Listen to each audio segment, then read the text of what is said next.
principle of Kamma is that if you perform an action with a good intention in your mind, then sooner or later you will receive a good result. On the other hand, if you set off with a bad intention in your mind, then sooner or later you will receive the appropriate result. So the doctrine of Kamma is simple to explain, but simple to explain in principle, but complicated to understand in detail. The principle is simply this: good actions produce good results, bad actions produce bad results. We have to distinguish between two things, Kamma and Vipaka.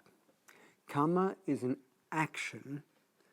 The result of that action is called Vipaka. Sometimes people say, oh, this is my Kamma. No, it's their Vipaka, is what they should be saying. So the intention is the important thing.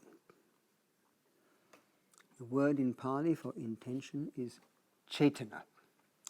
And the Buddha said, it is cetana that I call Kamma. So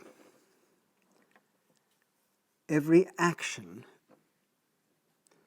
that has an element of volition to it is going to generate Kamma. And we perform many, many volitional actions every day. So we are generating results that we should experience from these actions. A purely mechanical action like turning on a light, that is not considered to be Kamma. But actions such as anger or desire or conceit or goodwill, love, compassion, these are all generated in the mind, and they will eventually produce a corresponding result. If you set off with a good intention, even if the action misfires in some way, it will not be unskillful Kamma. And also, if you set off with an unwholesome intention and that action misfires, you haven't necessarily performed some good Kamma. So, if I set off with a good intention on a snowy or frosty morning to help an old lady across the road, I've set off with a wholesome intention. Unfortunately, I slip on the ice and I push this lady into the ditch. That is not actually, from the point of view of the Kamma, that is not an unwholesome action. So I'm not going to have an unwholesome result. Okay, I goofed, I made a mistake, but my intention was good. And the converse is also true, that if I'd set off to do a bad action and somehow I ended up doing something quite good, that would not be wholesome Kamma either. So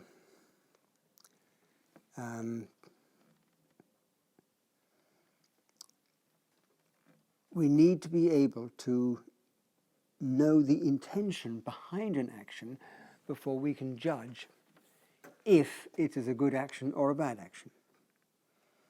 So unless we can read other people's minds, we cannot pass judgment with certainty on others we don't know why they're doing that particular action.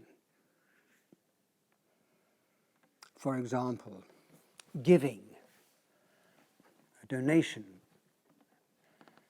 is a skillful action. Good, fine. If you see me walking along the road and there's somebody collecting donations for some charitable cause, and you see me put my hand in my pocket and bring out a good amount of money and put it in the tin, you have no means of knowing whether I've done something skillful or not. It may be that I've done with the best of intentions, wanting to help that particular cause, and I've been happy to make a donation. On the other hand, I might have been doing this with great reluctance. I'm giving only because I know you're watching me, and I don't want you to think I'm a mean, tight-fisted so-and-so. Hello. So, before you can pass judgment on somebody else's actions, you have to know what's going on in their mind.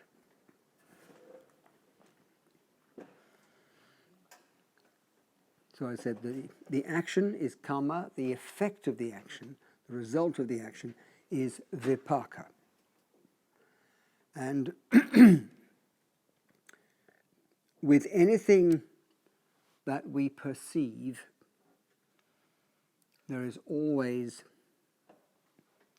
an element of vipaka and then an element of kamma.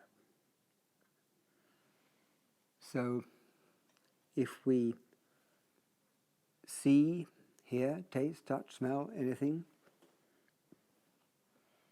the fact that we are seeing, hearing, tasting, or touching is a vipaka. But there's a critical little moment in this process of perception when we can choose how to react to that particular event. And that is where we create fresh kamma, new kamma. So, for example, I meet somebody who hurls a lot of abuse at me. That is a vipaka, a result of something I had done or said at an earlier date. When I perceive this abuse, I can choose. How am I going to react to this? Am I going to react simply by hurling abuse back, which is probably the most likely reaction? Or am I going to react in a skillful way and respond with patience, goodwill, tolerance, loving kindness? That's up to me. So there's this critical little moment when in any action we can choose how we are going to respond to what it is we have just experienced.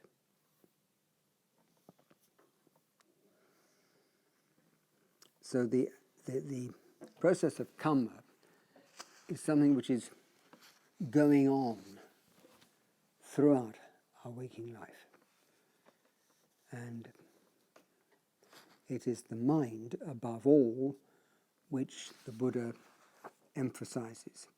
And I think I already read to you, maybe it's last week, the first two verses of the Dhammapada, this collection of stanzas given by the Buddha at various times. The first verse was,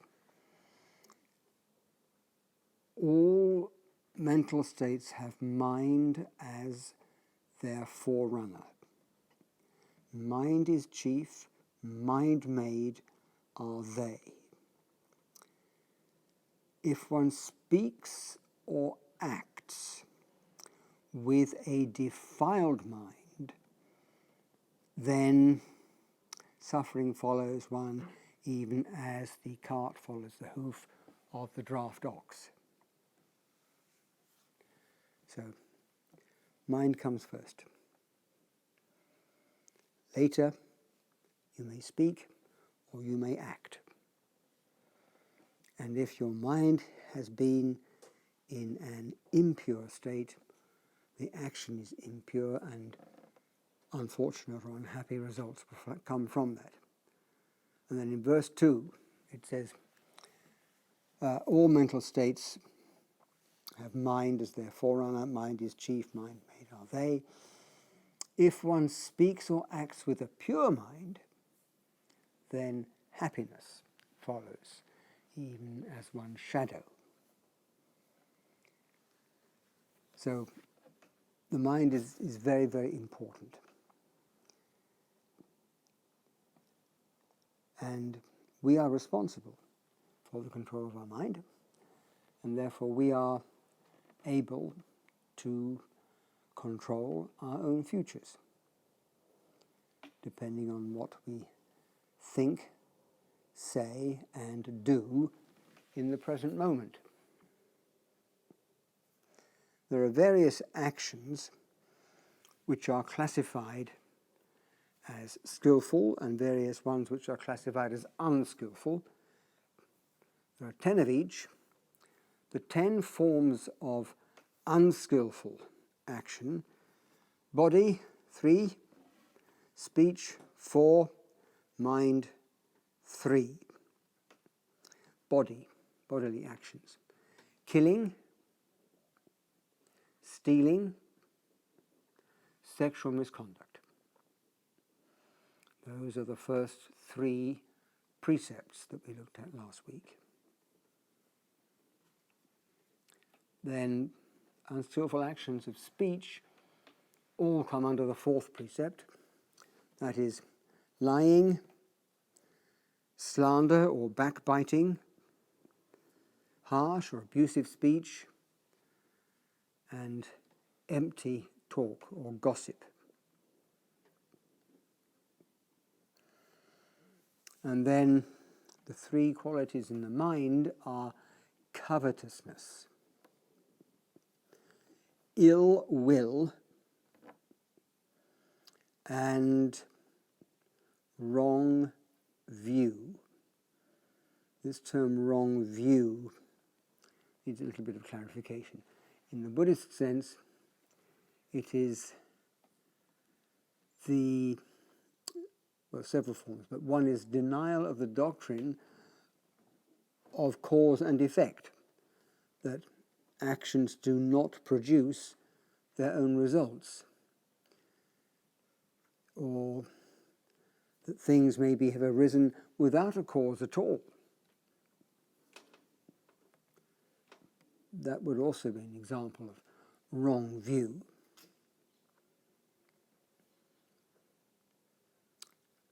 And then there are 10 forms of wholesome or skillful action. One is the practice of generosity, dana. 2 is morality, keeping your precepts, sila. Number 3 is bhavana, mental training, mental discipline, meditation.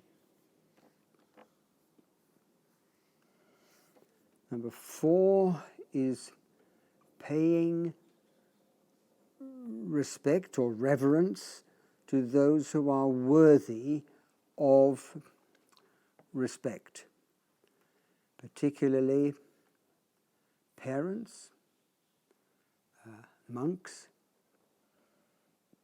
They are, if they're good monks anyway, they are deserving of our respect.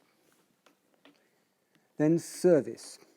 Service, specifically service to the religious building like the Vihara, but also just being helpful to other people.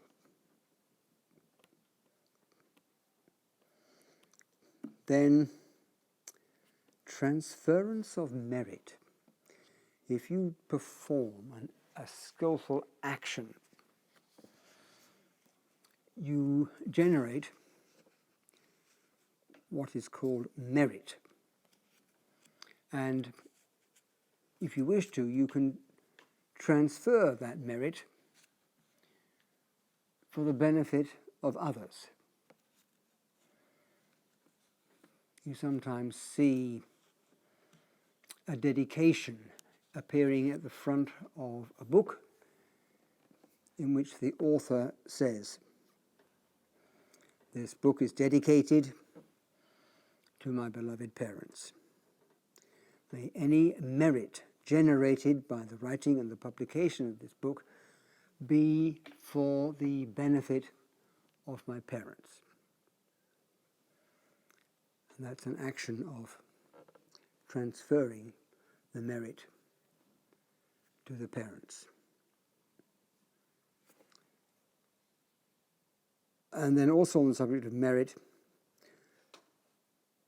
rejoicing or being happy at other beings' generation of merit. So if you're happy about somebody performing a meritorious action, then that's a wholesome state of mind. Then, next one is hearing about the Dhamma, learning about the Dhamma, increasing your understanding of the Dhamma. Next one is the spreading of the Dhamma, the teaching of the Dhamma.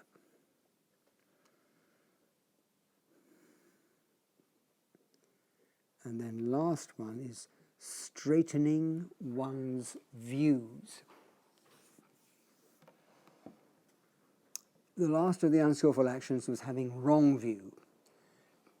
If you straighten your view out, so you get right view, then that is also a wholesome action. You'll want one of these pieces of paper.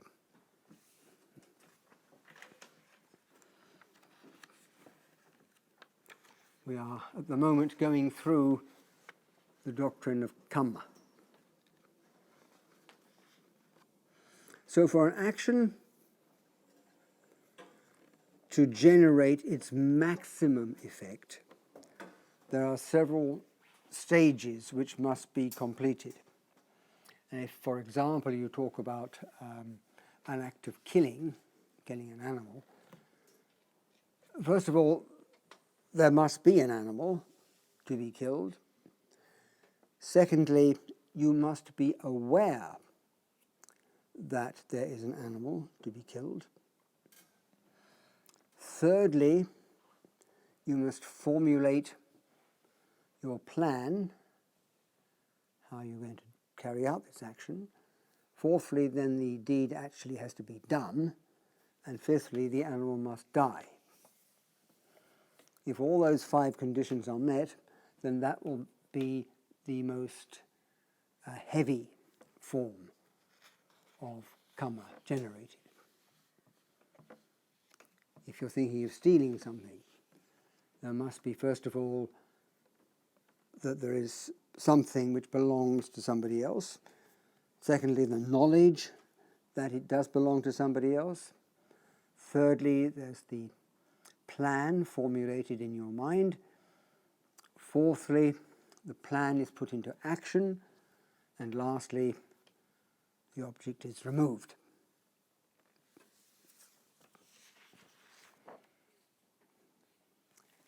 I think, or I hope, everybody has got this sheet now, the fourfold Kamma at a glance. This shows several ways in which Kamma is classified. Before we start on that, anybody got a question so far? If you're a smoker and you get lung cancer after 30 years of smoking, would you say that's Kamma? No. No. That is simply a result of your performing an action which is not really involving, but yes, you have a volition, you have a choice whether you're going to smoke or not, but that is simply a mechanical result. You keep smoking, you develop cancer. That's not really a question of kamma. It's not a question of wholesome or unwholesome intention involved in this. It's just that you have been breaking what we might call a rule of health. That if you do certain things, certain consequences follow. But the element of the cetana, the intention, is not present in a case like that. So karma doesn't cover everything to do with cause and effect? No. And I will explain to you later that it's only one of 5 natural laws called niyama. So the first classification is the time at which the action bears its fruit. That's number 3 on this list. The first of which is immediately effective. That could bring its result today, tomorrow, later in this life.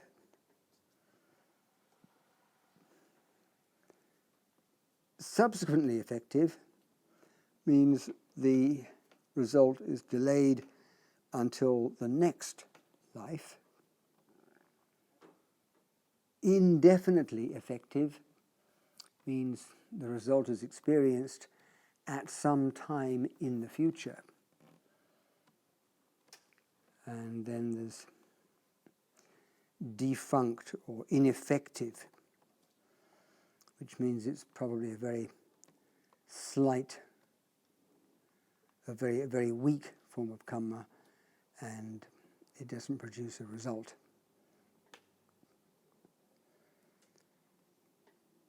So what we experience today could be the result of an action performed in this life, it could be an action performed in last life, or it could be an action performed a long time previously.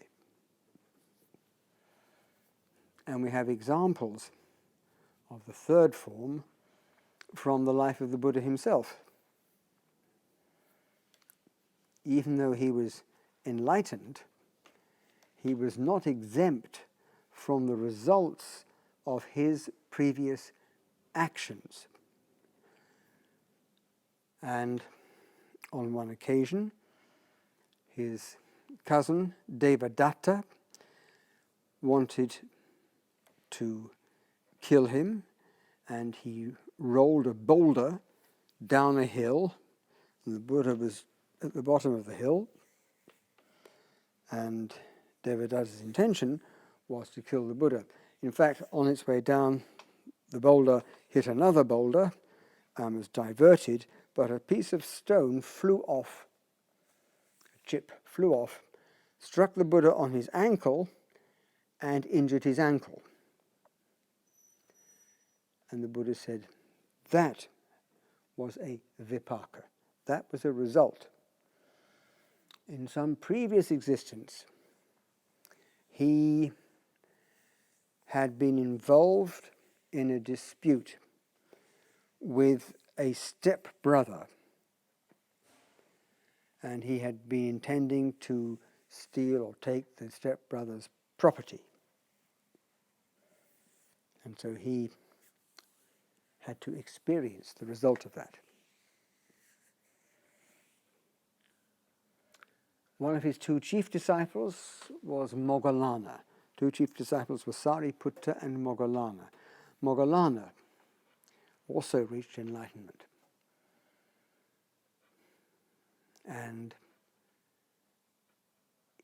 he died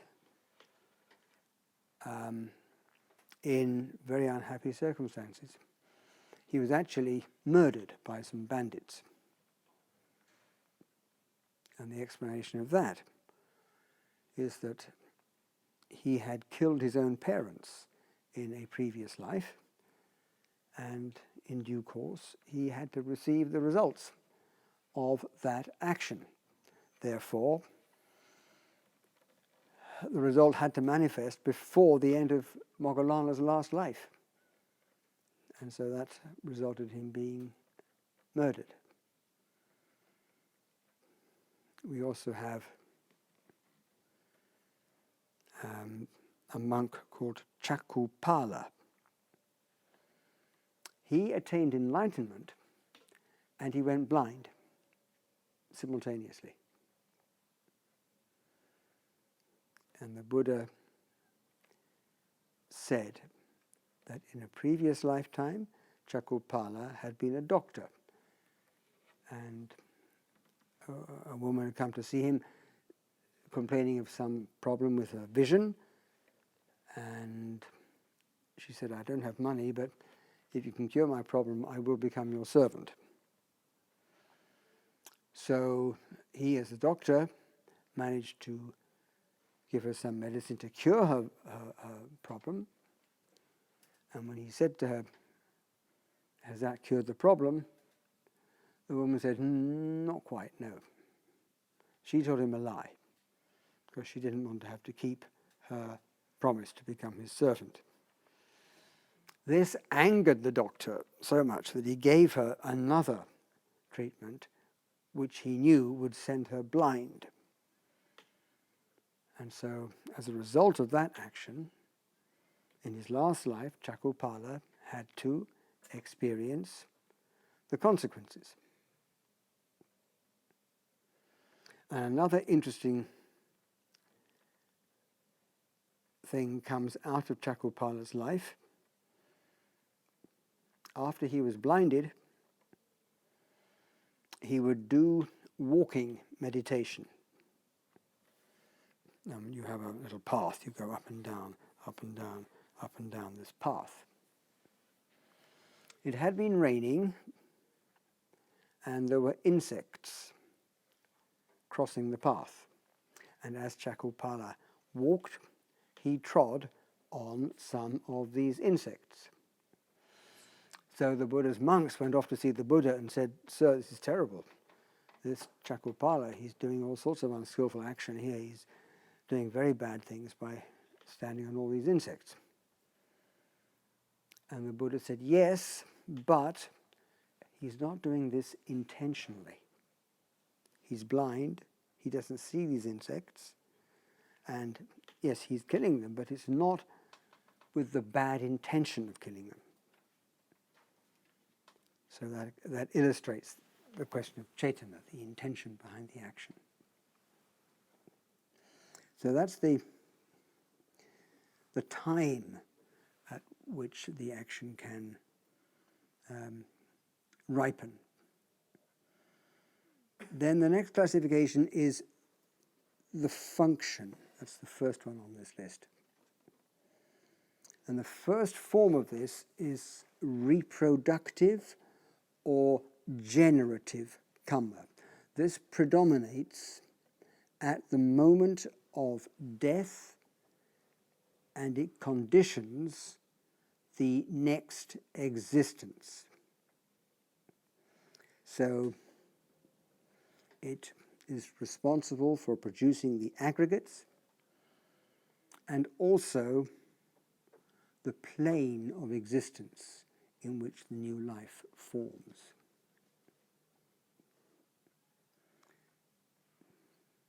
So, wholesome generative kamma means the new life starts off in a happy state. Unwholesome reproductive kamma means the new life starts off in an unhappy state. So there can be birth in a heavenly realm, in the human realm, in an animal realm, in a hell realm. This is all a question of the kamma, the reproductive kamma. But that reproductive karma is then supported by this second form of function. So if the reproductive karma has resulted in birth in an unhappy condition, the supportive karma will make that even more unhappy. So, for example, if you are born as an animal, that would be unwholesome reproductive karma. If you're born as an animal which has a particularly unhappy existence, maybe you were born as a beast of burden with a cruel owner who treats you very badly, that would be the effect of the supportive karma. And the converse is also true. If you're born as a human being due to good reproductive karma, you might be born into a place or a family of happiness, material well-being, loving parents, all sorts of good things to support your birth as a human being. But the third form is obstructive. That does the opposite. So if the reproductive karma gets you off to a good start, like a human being, then the obstructive karma means you're born as a human being, but you may be born into a dysfunctional family, you may be born with all sorts of physical or mental difficulties, you have a lot of things working against you. On the other hand, if your reproductive karma is unwholesome and you're born as an animal, but you have good obstructive karma, your life as an animal is actually not too bad. You may be born as a dog, but if you're born as a dog in this country, you'll have a wonderful, loving owner who will take you out to chase rabbits and give you nice food to eat, and everything's fine. In fact, you probably live better than, unfortunately, some human beings do. And then there is the destructive karma. This is a very powerful force which can affect your life in a very powerful way. For example, you may be born as a human being, that's good, generative karma. You may be born as a human being with many, many blessings. You may be born with good looks, with wealth, with everything apparently going your way. You marry the heir to the throne, everything's looking good, and then destructive karma. The car in which you are riding goes into an underpass in Paris, has an accident, you are killed. Your whole life totally turned over. It can happen the other way around as well. I don't know if some years ago anybody remembers reading an article in the Metro newspaper about a dog called Jasper. Jasper was in Battersea Dogs Home. So he's born as an animal. He's the supportive karma means he's ended up in the Battersea Dogs Home. Things not going too well at all. Then somebody buys Jasper from Battersea Dogs Home. And his whole life is totally changed. The new owner has a 2,000-acre estate, I think in Scotland. Jasper has the run of the estate.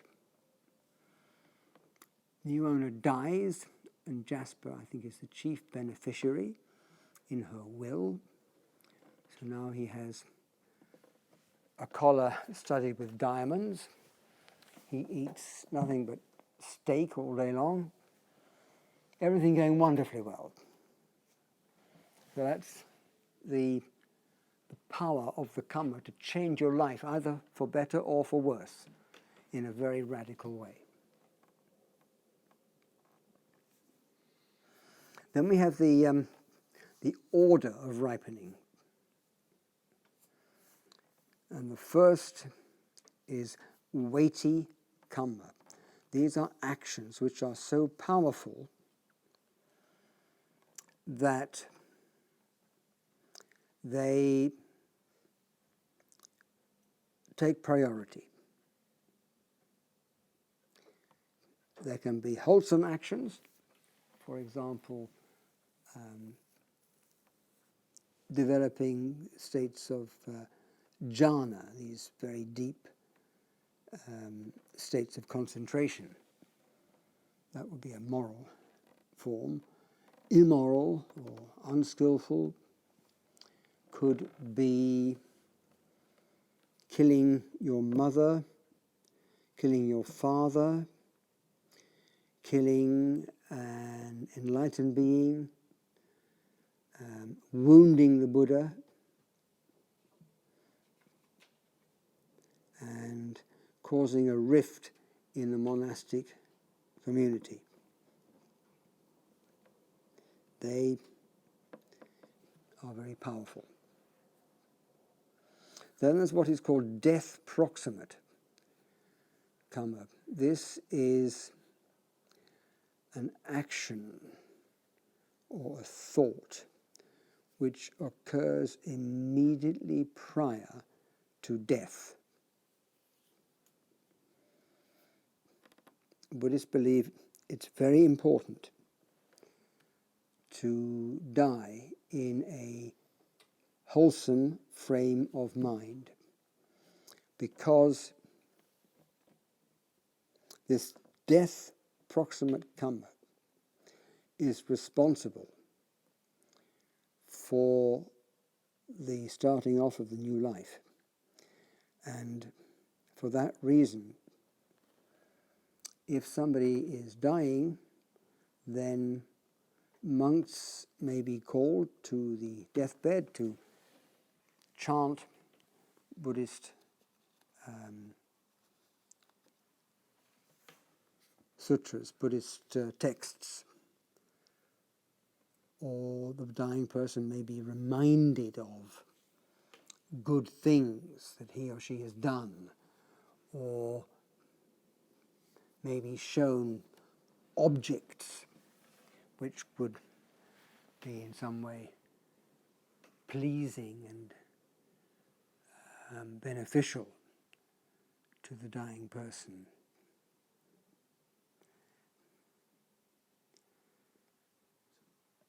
So is reproductive karma, is that linked to reproductive karma? Yes, it is. And then habitual Kamma. This is an action which we have performed habitually during the course of our life. If you are a butcher, you may remember you've killed a lot of animals. If you are a devotee of the Vihara, you may remember offering lots of things to the Vihara.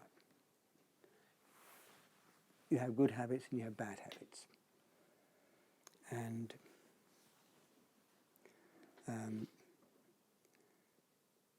the memory of one of these can occur as death is approaching. And then you have the reserve Kamma, which is something maybe it was not strongly registered in the mind. It was a casual action that doesn't have very, very great power as an action of Kamma, and it may not produce any result. And then lastly we have the plane in which the Kamma takes its effect. If you have your chart of the 31 planes of existence, the 31 planes are divided into 3 kinds. If you look at the bottom of the page, on the left-hand side, you'll see there are 11 sense sphere planes. Above them, there are, I think it's 16 fine material sphere planes, and above that, 4 immaterial sphere planes. Everybody got that? The first 11 are actually subdivided into unhappy planes and happy planes. The first 4 are planes of unhappiness. So, according to this division of Kamma, you can have unwholesome Kamma, which ripens in the sense sphere planes in the first 4 of those. Then we have sense sphere wholesome Kamma, which ripens in numbers 5 to 11 in the sense sphere. Then you have the Kamma which ripens in the 16 fine material sphere. And lastly, 4 which manifest in the formless or immaterial planes.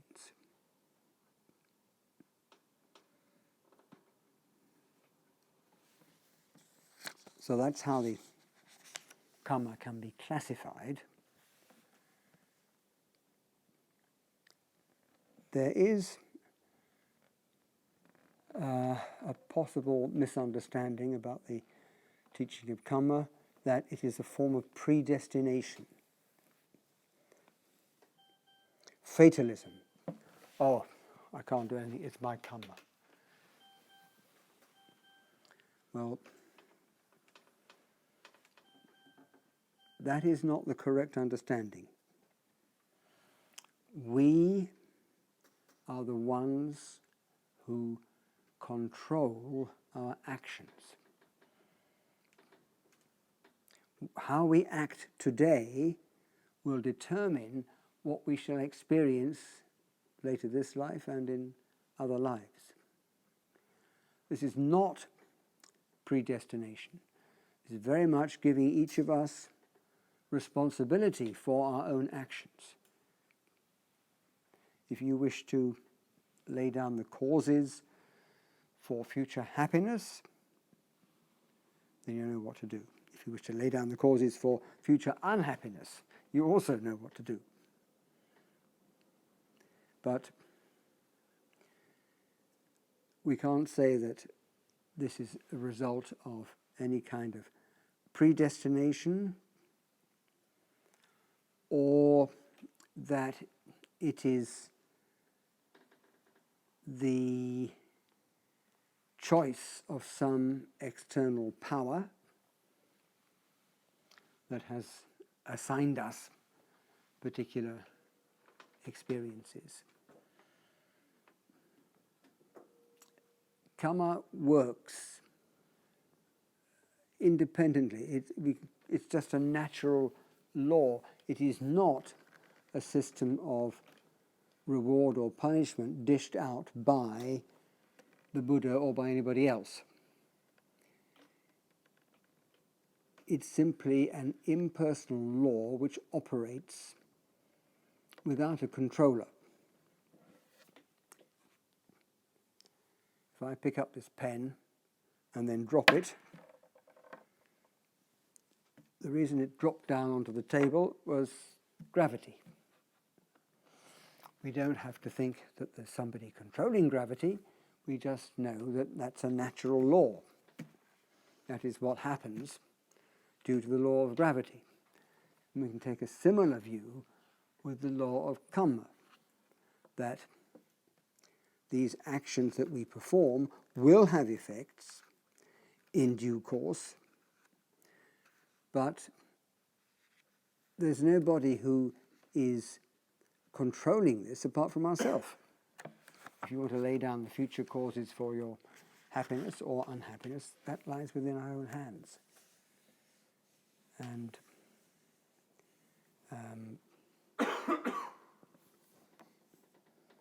this is why it comes back to the question you asked earlier about smoking cigarettes. If you go to your doctor and he says to you, it's not a good thing for you to smoke heavily every day, I recommend that you stop. It is your choice whether you stop smoking cigarettes or not. If you continue to smoke and you do develop cancer, you haven't been punished by your doctor or indeed by anybody else. Just the natural effect of a particular chosen course of action. So we don't need to invoke some kind of external force to explain the operation of the laws of Kamma. And it's not entirely mechanistic. What I mean is, the effect is not always certain. The Buddha does say, if one says that in whatever way a person performs a kammic action, and in that very same way he would experience the result, in that case there would be no possibility for a religious life, and no opportunity would appear for the complete ending of suffering. But if one says that a person who performs a kammic action with the result that is variably experienceable will reap its results accordingly, in that case there will be a possibility for a religious life and an opportunity for making a complete end of suffering. So this law is stating tendencies,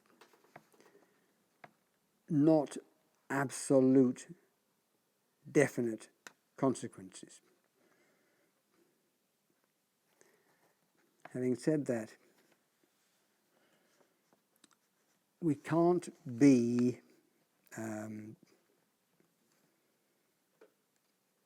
entirely free from the results of our Kamma. And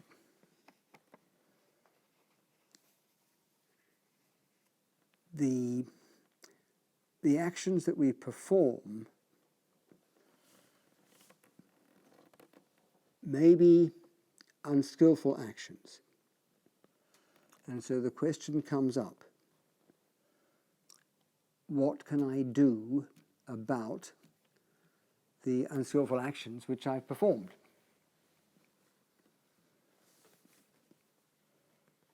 In Buddhism, we don't have a priest who can give us absolution for our unskillful actions. We cannot pray to any power to grant us a pardon for bad things we have done. So what do? What can we do if we've done something unskillful? And we all do something unskillful at various times.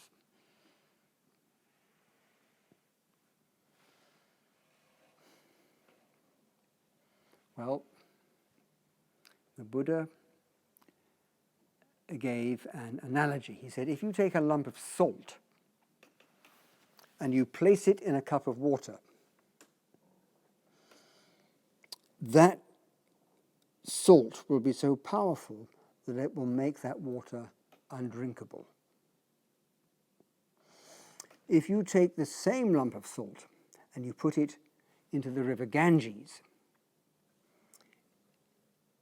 it will be so heavily diluted as to be undetectable. So, if your unskillful actions are like the lump of salt, and if your skillful actions are like the water in the cup, then the flavour of the salt is definitely there. If, on the other hand, your skillful actions are as wide and deep as the river Ganges, they dilute the effect of your unskillful actions. So, regardless of what unskillful actions we have performed in the past, we can dilute their effect by wholesome actions performed in the present.